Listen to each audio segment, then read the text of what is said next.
সুপ্রিয় শিক্ষার্থীরা, অনলাইন ক্লাসে তোমাদের স্বাগত জানাচ্ছি। আমি অনিতা ঘোষ, সহকারী অধ্যাপক, সরকারি বিজ্ঞান কলেজ। আমার আজকের আলোচ্য বিষয় মাইকেল মধুসূদন দত্ত। আমি আজকে মাইকেল মধুসূদন দত্তের জীবনী নিয়ে আলোচনা করব।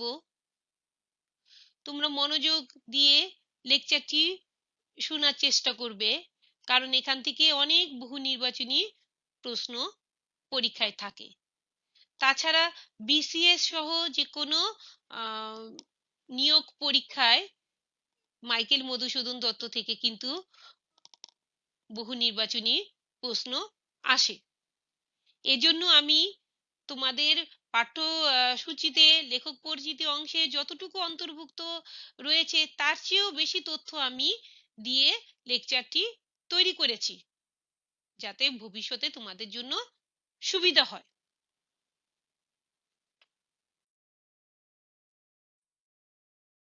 জন্ম 1824 খ্রিস্টাব্দের 25শে জানুয়ারি যশোর জেলার কেশবপুর উপজেলার সাগরদাড়ি গ্রামে এক সম্ভ্রান্ত হিন্দু কায়স্থ পরিবারে। তার ছদ্মনাম হচ্ছে টিমোথি পেন পোয়েম আর নেটিভ। তার বাবার নাম হচ্ছে রাজনারায়ণ দত্ত। রাজনারায়ণ দত্ত দেওয়ানি আদালতের উকিল ছিলেন। তার মা জাহ্নবী দেবী। তার প্রথম স্ত্রী হচ্ছে রেবেকা ম্যাকটিভিস। কোথাও কোথাও আমি রেবেকা ম্যাকটিভিসের পরিবর্তে নাম পেয়েছি রেবেকা টমসন। এই রেবেকার গর্ভজাত সন্তান ছিল 4 জন, 2 জন ছেলে ও 2 জন মেয়ে, কিন্তু আমি তাদের নাম পাইনি। রেবেকা ম্যাকটিভিসের সাথে মাইকেল মধুসূদন দত্তের সম্পর্ক হয়তো 7-8 বছর স্থায়ী হয়েছিল। এরপরে সে তার সাথে ডিভোর্স হয়ে যায়। তারপর দ্বিতীয় বিবাহ করেন এমিলিয়া হেনরিয়েটা সোফিয়া। তার দ্বিতীয় স্ত্রীর নাম হচ্ছে এমিলিয়া হেনরিয়েটা সোফিয়া। সোফিয়ার গর্ভজাত সন্তান 2 জন, এক ছেলে ও এক মেয়ে। ছেলের নাম হচ্ছে নেপোলিয়ান এবং মেয়ের নাম হচ্ছে শর্মিষ্ঠা। শিক্ষা জীবন। মাইকেল মধুসূদন দত্তের প্রাথমিক শিক্ষা শুরু হয় মার কাছে। তার মার কাছেই তিনি রামায়ণ, মহাভারত, পুরাণ প্রভৃতির সঙ্গে সুপরিচিত হন। এরপরে সাগরদাড়ির পাশের গ্রামের শেখপুরা মসজিদের ইমাম মুফতি লুৎফুল হকের কাছে বাংলা, ফার্সি ও আরবি পড়েছেন। 13 বছর বয়সে তিনি কলকাতায় আসেন। এরপরে হিন্দু কলেজে ভর্তি হন। 1843 সালে 13 ফেব্রুয়ারি 19 বছর বয়সে খ্রিস্ট ধর্ম গ্রহণ করেন। খ্রিস্ট ধর্ম গ্রহণের পর তার নামের পূর্বে মাইকেল উপাধি যুক্ত হয়। এরপরে হিন্দু কলেজ থেকে তাকে বের করে দেওয়া হয়। তারপর তিনি বিশপস কলেজে থেকে পড়াশোনা করেন। বিশপ কলেজে পড়াশোনাকালীন সময়ে প্রথম 4 বছর তার বাবা তাকে অর্থ পাঠাতেন, কিন্তু এর পরবর্তীতে তিনি অর্থ পাঠানো বন্ধ করে দেন। এতে মাইকেল মধুসূদন দত্তের অনেক অসুবিধা হয়। এরপরে তিনি বিশপস কলেজে কিছু মাদ্রাজি বন্ধুদের সাথে তার পরিচয় হয়েছিল। তাদের সাথে তিনি ভাগ্য অন্বেষণে মাদ্রাজে যান। সেখানে কিছুদিন থাকার চেষ্টা করেন। এরপরে তিনি কলকাতায় আসেন। কলকাতায় এসেও থাকার চেষ্টা করেন। সেখানে একটি স্কুলে ইংরেজি শিক্ষকের তিনি চাকরি পান। তিনি বেতন যা পেতেন তা দিয়ে কোনো রকম তার ব্যয় সংকুলান হতো না। এই সময়ে তিনি ইংরেজি পত্র পত্রিকায় লিখতে শুরু করেন। মাদ্রাজ ক্রনিকল পত্রিকায় ছদ্মনামে তার কবিতা প্রকাশিত হতে থাকে। কিন্তু অল্পকালের মধ্যেই অর্থাভাবে পত্রিকাটি বন্ধ হয়ে যায়।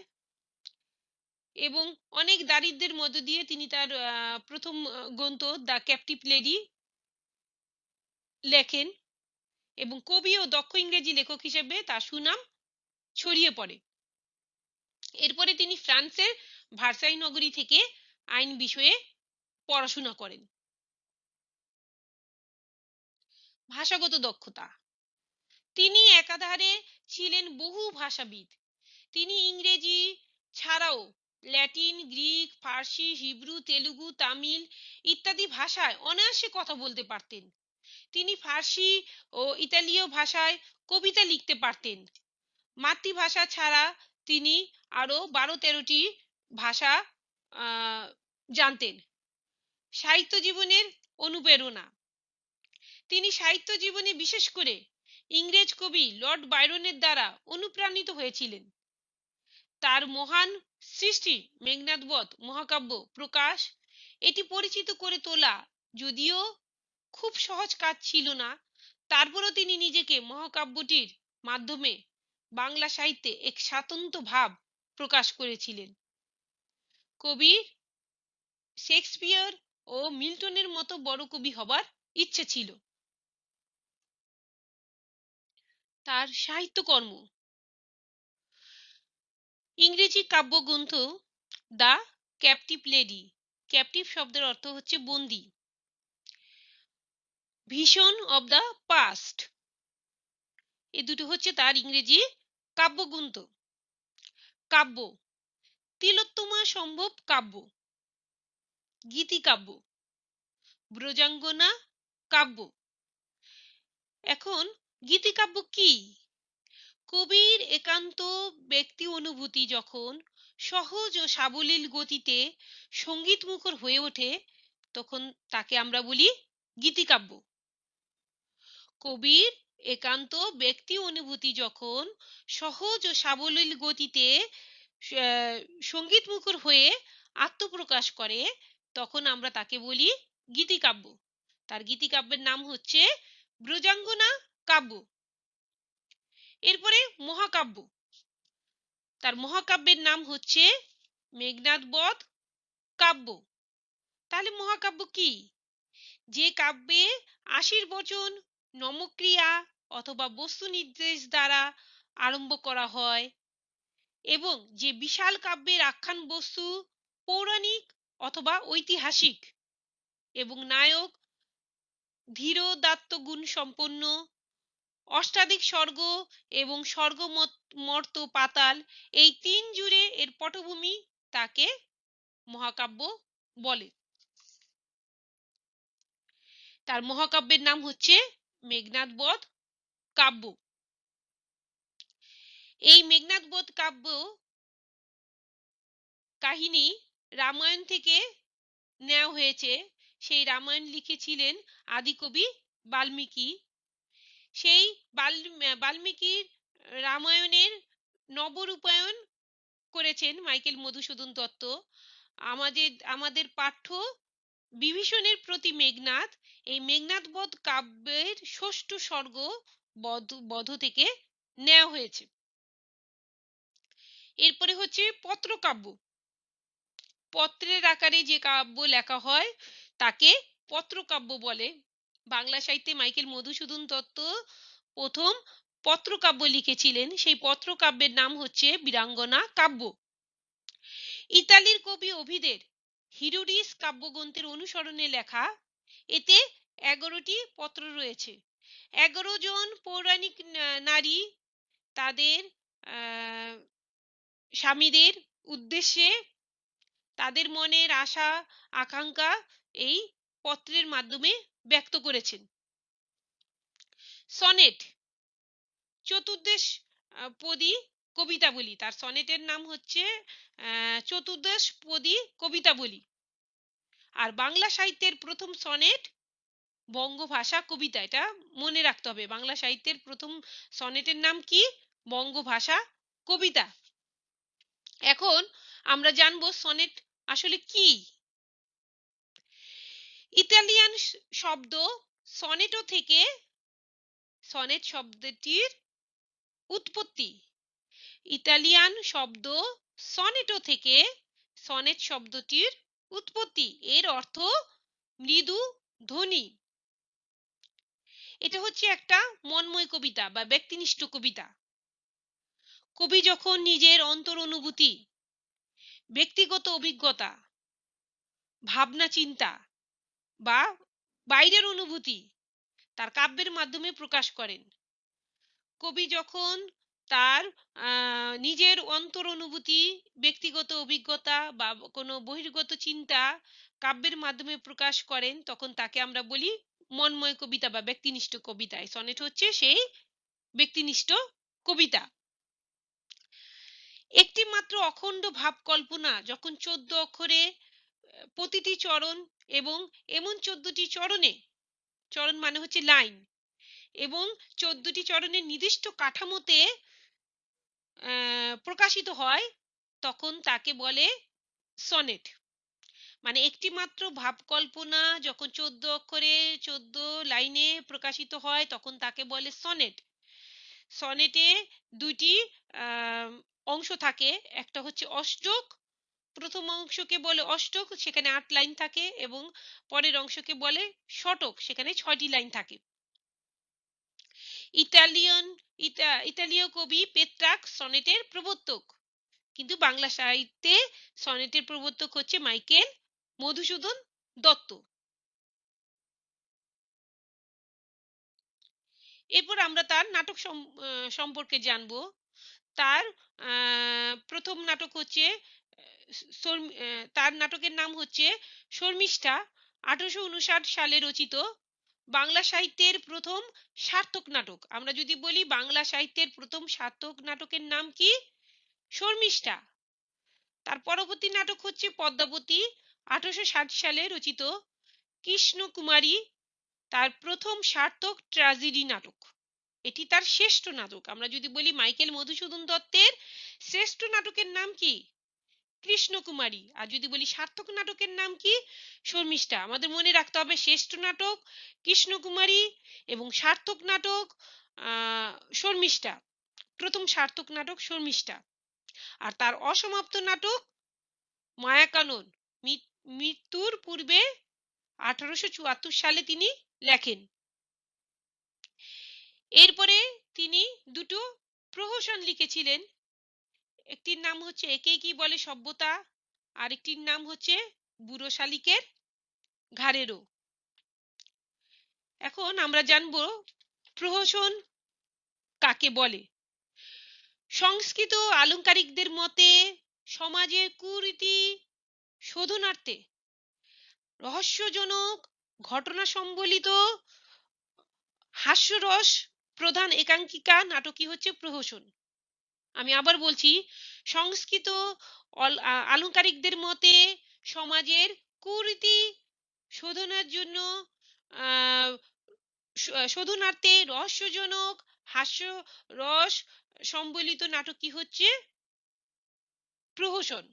মানে লেখক সমাজের কোনো খারাপ দিককে উন্মোচন করতে চান, কিন্তু সেটা ব্যঙ্গ কৌতুক হাস্যরসের মাধ্যমে তিনি উপস্থাপন করলেন, তাকে বলা হয় প্রহসন। একে কি বলে সভ্যতা 1859 সালে লেখা, এবং বুড়ো শালিকের ঘাড়েরও এটাও 1859 সালে লেখা।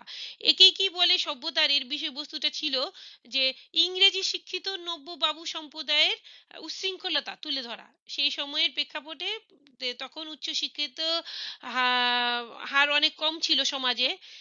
সেই সময়ে ইংরেজি শিক্ষিত কিছু উঠতি বয়সী যে বাবু সম্প্রদায়, তাদের যে উচ্ছৃঙ্খলতার সমাজে দেখা দিল, সেটাই একেই কি বলে সভ্যতার প্রহসনের মধ্যে তিনি তুলে ধরেছেন। আর বুড়ো শালিকের ঘাড়েরও এর বিষয়বস্তু হচ্ছে যে সনাতনপন্থী সমাজপতিদের নৈতিক চরিত্রের অধপতন। সনাতনপন্থী সমাজপতিদের নৈতিক চরিত্রের অধপতন, এটা হচ্ছে বুড়ো শালিকের ঘাড়েরও। গদ্যকাব্য, তার গদ্যকাব্যের নাম হচ্ছে হেক্টর বধ, কিন্তু এটা সমাপ্ত হয়নি, এটা অসমাপ্ত। এটি হচ্ছে গ্রিক কবি হোমারের ইলিয়াডের অনুবাদ। এটি গ্রিক থেকে বাংলা অনুবাদের চেষ্টা। 1861 সালে তিনি দীনবন্ধু মিত্রের দীনবন্ধু মিত্রের নীল দর্পণ নাটকটি ইংরেজি অনুবাদ করেন। মধুসূদন কারবালার কাহিনী নিয়ে আরেকটি মহাকাব্য লিখতে চেয়েছিলেন, কিন্তু তিনি সেটা সমাপ্ত করতে পারেননি।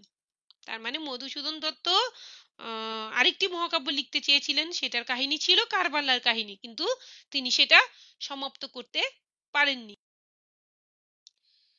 এখন মাইকেল মধুসূদন দত্ত সম্পর্কে আরো কিছু বহু নির্বাচনীতে প্রশ্ন আসে, এগুলো সম্পর্কে আমরা জানবো। আমরা যদি বলি তার উপাধি ছিল কি মাইকেল, তিনি ছিলেন 19 শতকের কবি।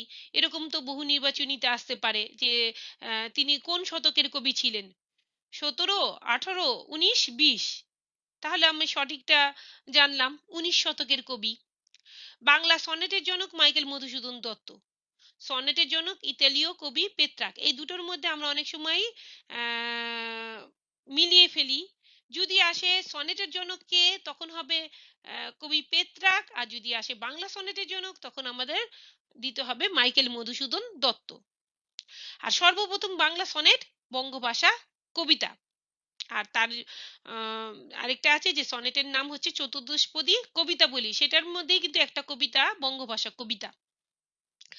বাংলা সার্থক মহাকাব্যের জনক মাইকেল মধুসূদন দত্ত। আধুনিক বাংলা নাটকের জনক শর্মিষ্ঠা পদ্মাবতী। বাংলা প্রহসনের জনক কি বললাম আমরা, যে একেই কি বলে সভ্যতা বুড়ো শালিকের ঘাড়েরও। অমৃতাক্ষর ছন্দের অমিতাক্ষর ছন্দের জনক। এখন অমিতাক্ষর ছন্দটা কি? এটা হচ্ছে ইংরেজি একটি ছন্দ, ইংরেজি কাব্যের ছন্দ। মাইকেল মধুসূদন দত্ত এই ছন্দ প্রথম বাংলায় ব্যবহার করেন। এর কিছু বৈশিষ্ট্য রয়েছে। প্রথম বৈশিষ্ট্য হচ্ছে এই ছন্দের মাত্রার সংখ্যা 8+6। পংক্তি শেষে মিল থাকে না, মানে এক লাইনের পরে আরেক লাইনের সাথে মিল থাকে না।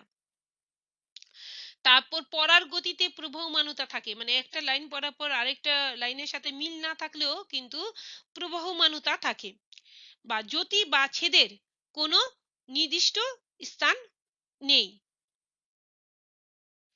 তিনি ছিলেন বাংলা সাহিত্যে প্রথম বিদ্রোহী কবি।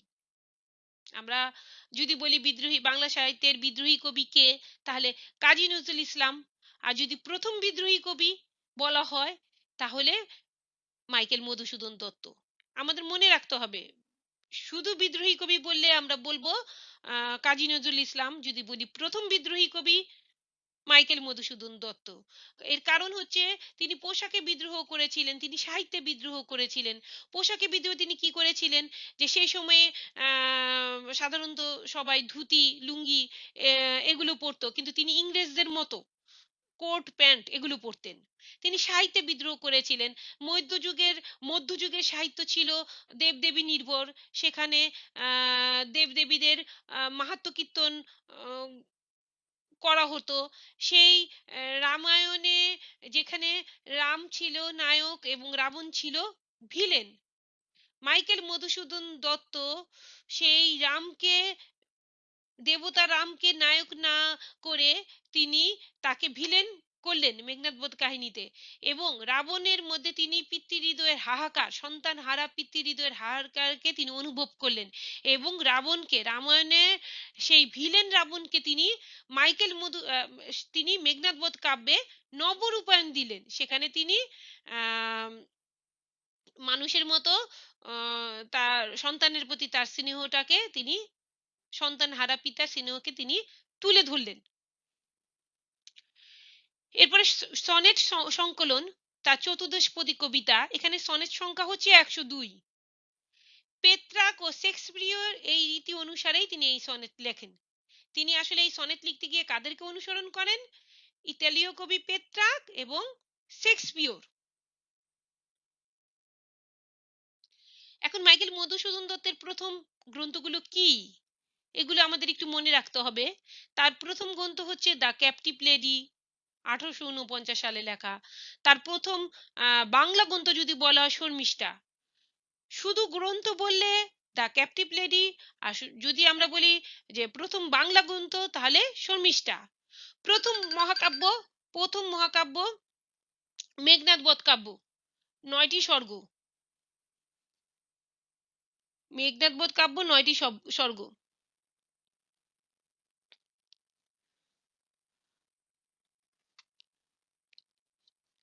বীর রসের কাব্য। প্রথম অমিতাক্ষর ছন্দে গ্রন্থ, তিলোত্তম সম্ভব কাব্য। পদ্মাবতী নাটকের দ্বিতীয় অঙ্ক। তার প্রথম নাটক শর্মিষ্ঠা।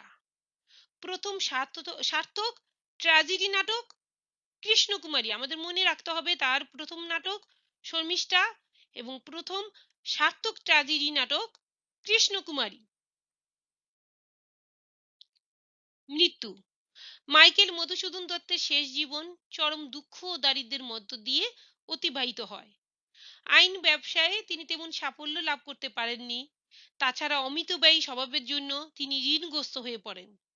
1873 খ্রিস্টাব্দের 29 জুন আলিপুর জেনারেল হাসপাতালে কপোদকহীন অবস্থায় তিনি মৃত্যুবরণ করেন।